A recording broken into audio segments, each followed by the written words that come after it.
Para que este programa se siga llamando Hacemos Cuba, es absolutamente imprescindible tratar temas que estén en el centro, sí, en el centro de las preocupaciones populares.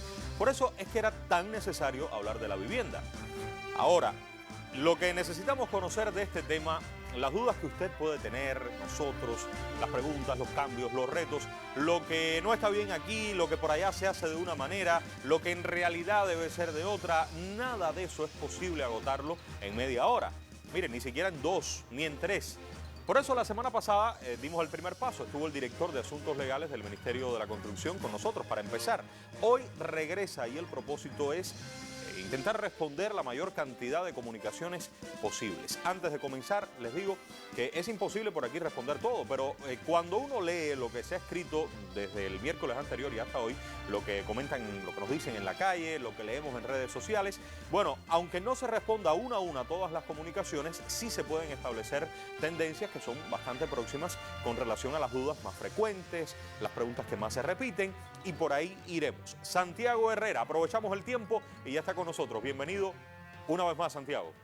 Buenas noches. Buenas noches, un placer que esté aquí de vuelta. Sé que ha sido una semana intensa porque así como nosotros hemos tenido muchas comunicaciones, a usted le ha pasado lo mismo. Seguro. Pero nos quedamos en el punto de prioridades de las casas, las viviendas que el Estado construye. O sea, el Estado está construyendo casas. ¿Para quiénes son esas casas? ¿Cuáles son las prioridades? Y sin perder tiempo, quiero que usted nos explique para quién son esas viviendas y cómo es, si esto es un orden de prioridad, si, digamos, los damnificados tienen prioridad con relación a los núcleos familiares, en fin, viviendas que el Estado construye. Explíquenos. Sí, las prioridades para la entrega de viviendas que el Estado construye parte de una definición de política de la vivienda que fue aprobada, y una de esas definiciones es las prioridades, que las establece el Consejo de Ministros, y por eso es que está en un acuerdo del Consejo de Ministros, y que establece estas prioridades que ven en pantalla, Sí. Que uno es el de eventos climatológicos. Los afectados por eventos climatológicos y los albergados, sobre todo en la capital, son dos figuras que se siguen mucho. Y está el caso de los casos sociales, que también conforman ese primer grupo de definición. Están los núcleos que viven en condiciones precarias, que generalmente forman parte de ajustes, estudios, reestructuraciones e inversiones que el Estado hace y va ajustando y atendiendo, sobre todo ciudadelas, barrios insalubres, etcétera, donde se producen intervenciones generalmente estatales. Y está el de edificios críticos, asentamientos costeros que hay que reubicar, están los trabajadores con necesidad de vivienda y otros que tienen casos graves que los consejos de la administración, que son los que tienen la responsabilidad, deben atender y guiarse, siempre según sus posibilidades. Este orden, hay que empezar en este orden. Lo primero que usted, que podemos ver arriba es más importante que lo que está abajo, o podemos entender de otra manera esta lógica. No, no es necesariamente un orden aritmético. O de prioridades. Ni de una prioridad sobre la otra. Esto es un grupo de prioridades que los gobiernos deben seguir. Los gobiernos, siempre digo, los consejos de la administración, que son los que tienen la responsabilidad por ley de asignar las viviendas que el Estado construye, sí, y destina a estas prioridades, pero siempre será según posibilidades y también según la situación concreta del territorio. Digamos, hay provincias que puede ser que no tenga eventos climatológicos, pero bueno, tiene casos sociales, tiene albergados, algunos tal vez no tenga albergados y tienen los demás. Es posible que alguno, excepto los casos sociales, tenga afectados por eventos climatológicos y tenga albergados, y así por el estilo. Le pregunto de otra forma. Si este no es el orden, quiere decir que es responsabilidad del gobierno, del municipio, determinar si una madre con varios hijos puede ser prioridad si tengo una casa, independientemente de que tengo también damnificados de eventos climatológicos. Sí. Es facultad de la comisión, el órgano colegiado que hace las asignaciones y que adopta los acuerdos de asignación.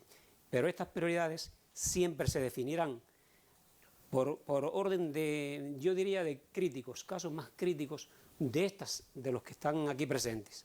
Es un grupo de casos, es un grupo de prioridades y siempre responderá a posibilidades y a gravedad del caso. En mi opinión, puede darse la situación de que al final es el tema humanitario, el tema de la ocupación, el tema de tiene techo o no tiene techo.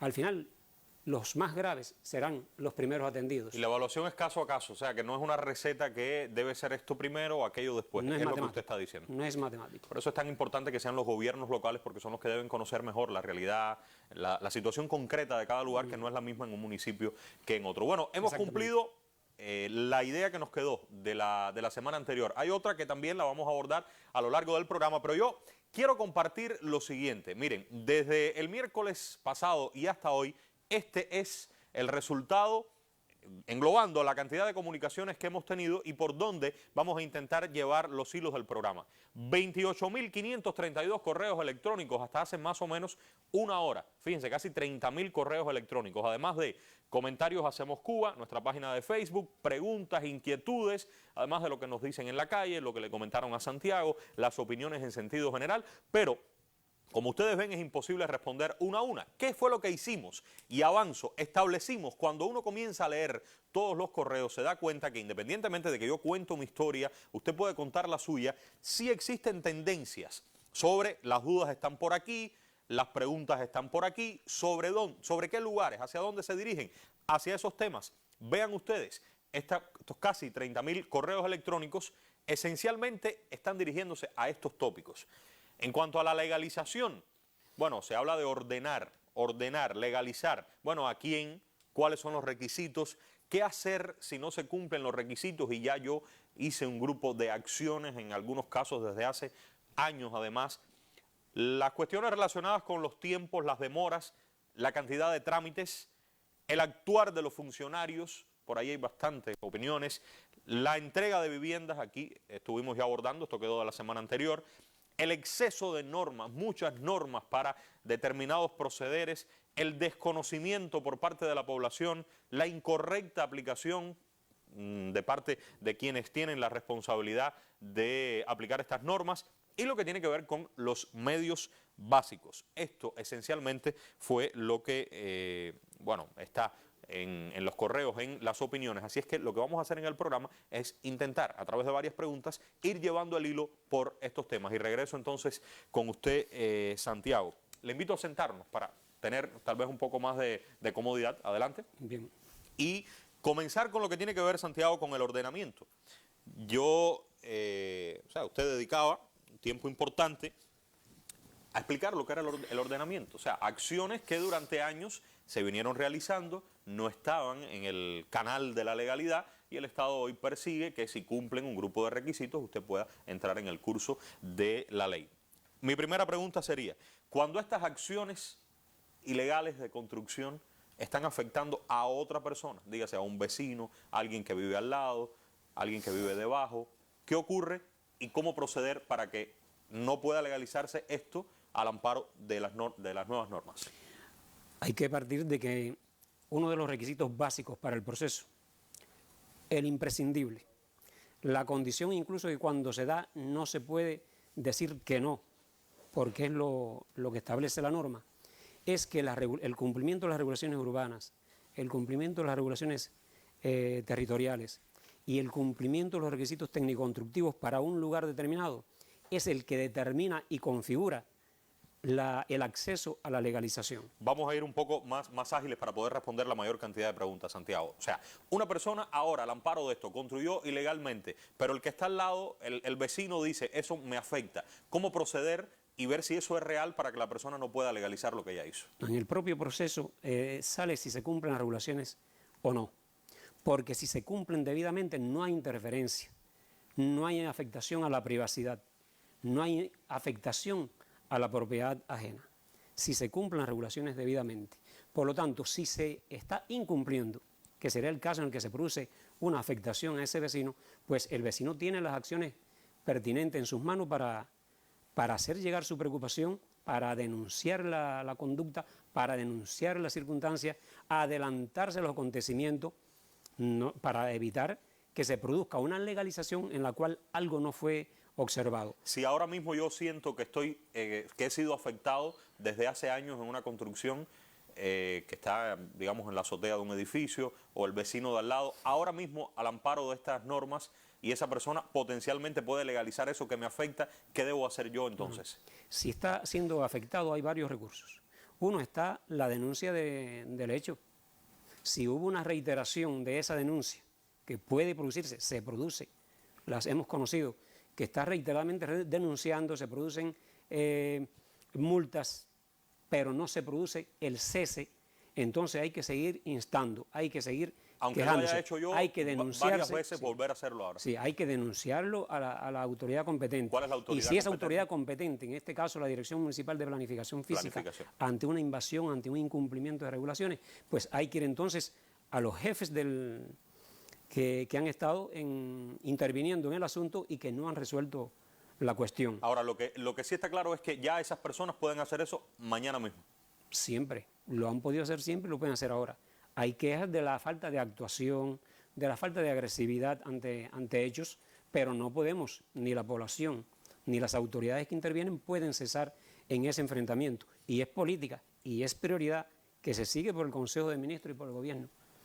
Esto de que las personas que construyeron totalmente una casa, o todo lo que usted explicó, que entra dentro de la idea de la legalización o del ordenamiento, esto no entra en contradicción con que aquellas personas que ya tenían su título de propiedad, ya estaban, el término que hemos utilizado, en ese carril, en ese camino de la legalidad, hicieron modificaciones y ahora esas personas no pueden entonces actualizar esas modificaciones porque los que pueden son los que estaban totalmente ilegales. ¿Cómo entiendo esto? Bueno, para que los televidentes puedan entender bien, deben recordar algo que dijimos. Respecto a la construcción por esfuerzo propio, estamos hablando de la legalización de las viviendas nuevas que se construyen. Y en los correos que han llegado, pues entonces sale a relucir esta preocupación. Sí. Hay quien dice que si yo construí ahora un cuarto, ahora yo no accedo. No, el que no accede es porque ya inscribió en el registro de la propiedad la vivienda. Obviamente ya pasó por un ordenamiento, ya pasó por una actualización y siguió infringiendo. Es el que hoy tiene dificultad. Ahora, el que no ha inscrito en el registro de la propiedad, ese hoy accede por una norma que está vigente del 2009, se ha renovado con distintos números, cambió estructura, en algún momento estuvo todo en vivienda, hoy está compartido entre vivienda y planificación física, pero se llama actualización, es uno de los trámites que más se está haciendo hoy en las dos entidades, en planificación física y vivienda, pero que está vigente. Bien, o sea que si tengo el título de propiedad, hice determinadas acciones y no he inscrito, estoy a tiempo de hacerlo. Puede hacerlo. Perfecto. Hábleme de las acciones ilegales más frecuentes que se han venido realizando, Santiago, y que pueden, acciones legales, repito, más comunes, más frecuentes, y que pudieran ser ordenadas en virtud de esta nueva norma. Y aquí lo tenemos en gráfica para poder entenderlo mejor. Sí, esta preocupación, al parecer, sale del hecho de que decíamos quiénes son los beneficiados. Sí. Y decíamos, y en una pantalla se reflejaba los beneficiados. Parece que las personas dicen, bueno, nos hace falta saber también las formas, ¿qué fue lo que hice? Las formas constructivas que entran en esta legalización. Y ahí las más usuales y las que forman volúmenes superiores en los estudios que se hicieron previo a la adopción de la política y de la formulación de las normas es la construcción, la nueva construcción por esfuerzo propio, es las construcciones ilegales en habitaciones. O sea, la construcción locales, completa de la casa de forma ilegal. De forma ilegal. A veces en terreno de propiedad de alguien, otorgado un derecho de superficie a favor de otra persona, a veces en terrenos estatales, y siempre será la regulación territorial, la regulación urbana y el ajuste a los requisitos técnico-constructivos los que van a permitir el acceso a la legalidad. Por ahí voy en un segundo momento. Quisiera primero que me diga cuáles son las acciones y después cuáles son los límites. Sí, te decíamos dos. La vivienda nueva, la ejecución de acciones constructivas en habitaciones y locales. ¿Qué cosa quiere decir habitaciones y locales? Son los cuartos y habitaciones. Cuando amplío, hago modificación. Cuartos y habitaciones son los usufructuarios tradicionales, que en la capital hay cifras considerables. Holguín, Santiago de Cuba, algunas capitales provinciales tienen muchos cuartos y habitaciones y el usufructo es quien lo caracteriza. Generalmente son pequeñas instalaciones de no más de 25 metros, a veces tienen más, pero todavía no tienen todos los requisitos de habitabilidad. En esos casos se han hecho acciones constructivas que entran en la valoración para acceder a estas políticas y que tienen cobertura hoy para legalizar. Esté terminada la acción constructiva o no esté terminada la acción constructiva. Está también el propio Estado. Incumplió alguna formalidad, ejecutó un terreno particular, ejecutó un proyecto que no fue debidamente modificado conforme el procedimiento inversionista. Se incumple cualquier formalidad y esa también entra aquí. Y que, por cierto, es de interés de las personas porque están esperando porque se legalice esa edificación. Independientemente de que fue el Estado quien otorgó en su momento, pero también pudo haber incumplido. Pero el propio Estado, si incumplió el proceso inversionista, la documentación técnica, pues tampoco tiene acceso al habitable y por lo tanto las personas beneficiadas están afectadas y también son beneficiadas. Y ahora esto puede cambiar. Sí. Las células básicas. Las células básicas. ¿Qué pasa aquí? Las células básicas son las viviendas adecuadas mínimas que se construyen por las personas que son subsidiadas. Se otorgan 85.000 pesos o hasta 90.000 pesos. Pero eso está en la zona sísmica. Dentro de la legalidad, ¿qué pasa ahí? Entonces, desde inicio se entrega un dinero para la ejecución por esfuerzo propio de la persona. Y se da, y en cantidades considerables, de que incumplen también o el proyecto, adelantan la construcción, no pagan previamente el derecho de superficie, ejecutan, en fin, la acción constructiva violando algunos de los pasos y por tanto, establecidos. Hasta ahí llegan. Se afecta entonces el final de la construcción y la legalidad misma que necesitan las personas. Puede tener solución. Que esas personas también pueden acceder a esa forma. Adecuación de locales a viviendas. Sí, igual. Decíamos que muchas personas fueron beneficiadas por la asignación de locales, pero que también estaba incumplido la forma en que se dio o que apenas recibieron los locales comenzaron a habitarlo por sus necesidades y entonces incumplieron también la documentación técnica, las autorizaciones, los permisos debidos. Es un caso más que también entra. Puede tener solución. Solución, esté terminado o no como vivienda adecuada. Y por último, las modificaciones que se han realizado a lo largo de los años a viviendas que son vinculadas o que son medios básicos. Sí. La vivienda vinculada a medios básicos, la población lo conoce, forman parte del patrimonio de entidades, organizaciones, órganos, pero que están ocupados por familias, trabajadores, funcionarios, cuadros, y muchas veces se han efectuado en una cantidad considerable, se han realizado acciones constructivas ilegales de ampliación, modificaciones, que no entran en el cumplimiento de las regulaciones y procedimientos establecidos. Esos también los organismos concurren a planificación física y puede tener solución, siempre sobre la base de los mismos requisitos que hemos reiterado. Ahora, esos requisitos, vamos a recordar cuáles son esos requisitos, porque es legalizar, ordenar todo esto, pero existen límites. ¿Cuáles son esos límites? ¿Qué es lo que no se va a legalizar en ningún caso? No se legaliza todo lo que incumpla 3 requisitos básicos que son los que están reflejados en pantalla. Regulaciones urbanas y territoriales. Regulaciones urbanas y territoriales. Si incumple las regulaciones urbanas y territoriales, no accede por sí sola, es decir, cualquiera de los que incumpla. Si incumple requisitos técnico-constructivos, es decir, en este lugar está establecido que no puedes construir con madera, ya no cumple el requisito técnico-constructivo establecido, los materiales. Construido eso, no y la persona lleva viviendo toda la vida ahí, como muchos nos han escrito. Sí, como estamos hablando de construcciones ilegales, si está construida indebidamente y que no se corresponde con las regulaciones urbanas, territoriales y técnico-constructivas del lugar, no tiene posibilidad de legalizar. Póngame ejemplo de regulaciones urbanas y territoriales de las que más se violan. Bueno, mira... en construcciones incluso de hace muchos años. Sí, las regulaciones territoriales prevén, a partir de un ordenamiento que planificación física rectora y que se ha actualizado en los últimos años, hay que decirlo así, establece zonas en las cuales no es posible construir. Si en esa zona se construye, que tiene razones muy importantes, digamos, el cono, llamado cono de los aeropuertos, sí. Ahí no se puede construir. Si se construye ahí, no se legaliza. No se va a legalizar. No se legaliza. Y si las acciones ilegales, estas que usted ha mencionado, las ha realizado el Estado, y con esa acción está perjudicando a otros, a terceros, digamos, en un edificio del Estado, ha hecho modificaciones, son ilegales, y esto está perjudicando a vecinos que viven al lado. ¿Qué ocurre aquí? Toda afectación que se produzca, no solamente esta, sino cualquiera que se produzca y siempre fuera o no de este proceso, toda afectación que recibe una persona en sus derechos, en su propiedad, tiene procederes legales en los cuales la persona puede accionar contra ellos. Una empresa construye al lado de tu casa, te afecta a ti, daña tu casa, está obligado a reponer, a rehacer lo que se ha destruido o a indemnizar en la medida del daño causado. Y para eso hay procederes y las personas deben asesorarse, bufete colectivo sobre todo, y acudir. Generalmente las personas comienzan con la propia empresa y a veces la propia empresa que ha afectado pues hace la reparación pertinente y salva la situación.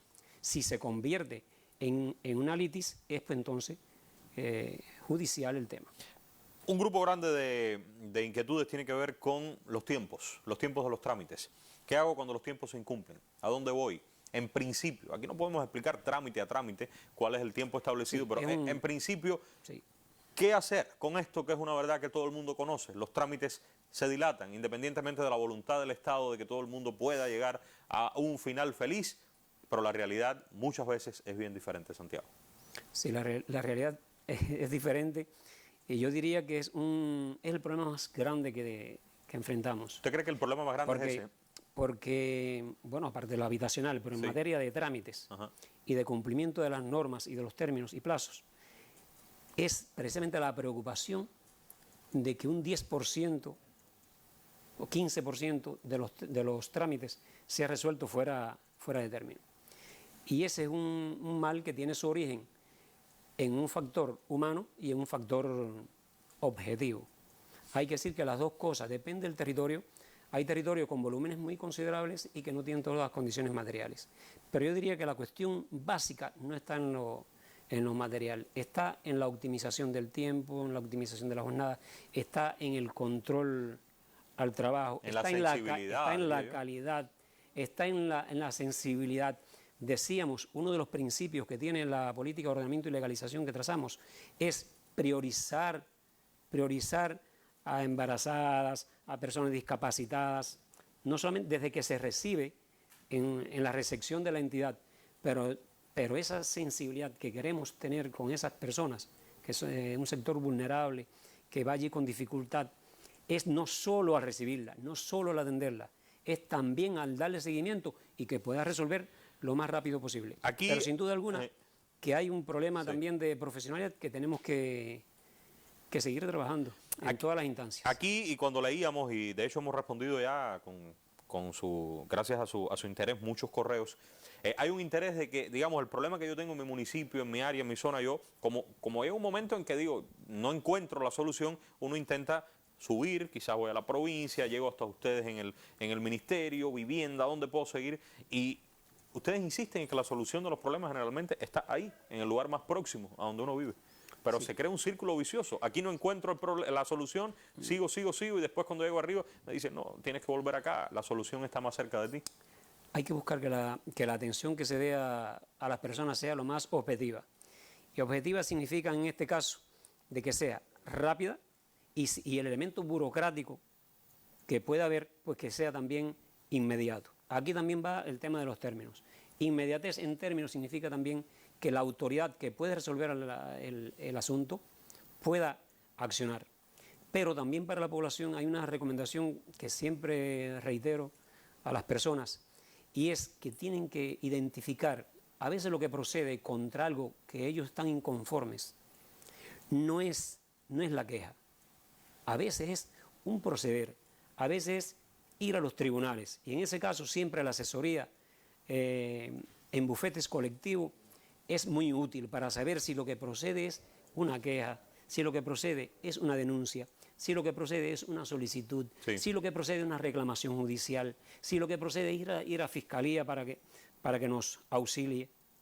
Siempre la percepción de la asesoría jurídica debida es una de las cosas que afecta mucho a las personas. Y yo también apunto, siendo fiel a las opiniones que hemos tenido, que si usted quiere denunciar un caso concreto de corrupción con un nombre y apellido, Ustedes están abiertos a eso también, Santiago. De hecho, abierto. todos los que han llegado a nosotros, sin ningún problema, se los voy a tramitar para que usted vea ahí los nombres. Hay quien ha hecho una denuncia, pero no pone datos. Pero si los datos están, pues yo lo tramito y usted hágalo sin ningún tipo de situación y de problema ninguno, porque no hacemos nada con denunciar de forma genérica y con no saber concretamente, porque digo, no va a pasar nada, ¿no? Eso vale para la información. A veces, por ejemplo, viene alguien y te dice, me dijeron tal cosa. ¿Quién te lo dijo? Porque si tú me dices el nombre, desde aquí digamos que está en Baracoa. Tú me dices que en la dirección municipal de Baracoa, fulano me dijo que no me recibe en el ordenamiento y legalización algo que es posible, llamamos al fulano. Posiblemente no requiera la queja ni nada de eso. Tal vez es instar de inmediato la actuación del funcionario que ha omitido una actuación. Bueno, se nos acabó el tiempo por ahora. Sobra decir que usted tiene que volver, si está de acuerdo. Aquí vamos a hacer algo en lo inmediato, y es que gracias a la colaboración de Santiago, a su equipo, a nuestro sistema informativo, estamos leyendo correo a correo, opinión tras opinión, y todas aquellas que requieran de una respuesta lo más sucinta posible, como es natural. Vamos en las próximas jornadas, en las próximas semanas, hacer todo lo posible por dar la respuesta a cada una de esas personas que han escrito, repito, hacemoscuba@icrt.cu. Como vieron, se quedan muchos temas. Tenemos personas que están preguntando por la cuestión de los medios básicos. Llevo mucho tiempo viviendo en un medio básico. ¿Qué pasa con esto? Quisiera en 10 segundos que me responda. Si sigue siendo medio básico, ¿voy a tener algún derecho a que sea mi casa, aunque lleve ahí 30, 40 años viviendo? El medio básico se difiere de la vivienda vinculada, que se otorga un derecho a los 15 años. Y a los 20, algunos tienen contrato por 20 años. El medio básico es un bien de la entidad y está diseñado, concebido, declarado y contratado con fines temporales y para algunas actividades. No genera por sí derecho a la transferencia de la propiedad. Si sigue siendo medio básico, entonces nunca podrá ser mi casa. ¿Es eso lo que usted dice? Tendría que dejar de ser medio básico y eso lo tiene que determinar el organismo. Sí. Perfecto. Gracias, Santiago. Fíjense que aquí, de fondo, en cada uno de estos temas, me quedo con dos ideas que, por cierto, muy claramente en un correo me las enviaban. Me decían, Humberto, no insistas tanto en que los trámites son engorrosos. Detrás de esto, Humberto, está toda la idea de humanismo, de interés del Estado. Pero obviamente eso es cierto, como también es cierto que detrás de ese interés es necesario perfeccionar cada día más mecanismos, maneras, formas, para que el fin no se quede solo en el propósito, sino en el fin, y que ese fin favorezca a millones de cubanas y de cubanos. Santiago, esta es su casa, esta es como la vivienda, para hablar de vivienda, para millones de cubanos. Sí. Todo un placer. Aunque por ahora es todo, muy pronto regresaremos.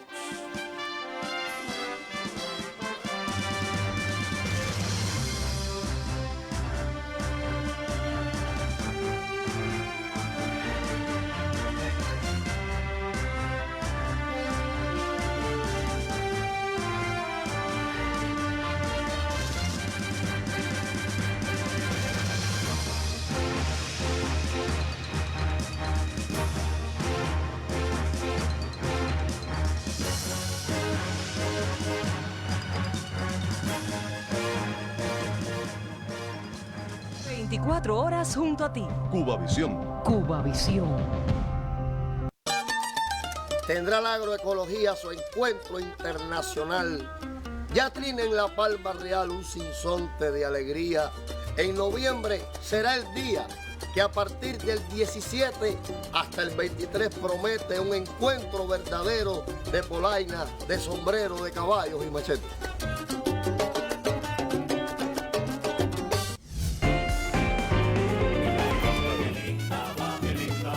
Sin límite, rinde tributo al maestro Luis Carbonell. Poco a poco se entusiasman, se hace más fuerte el cantar.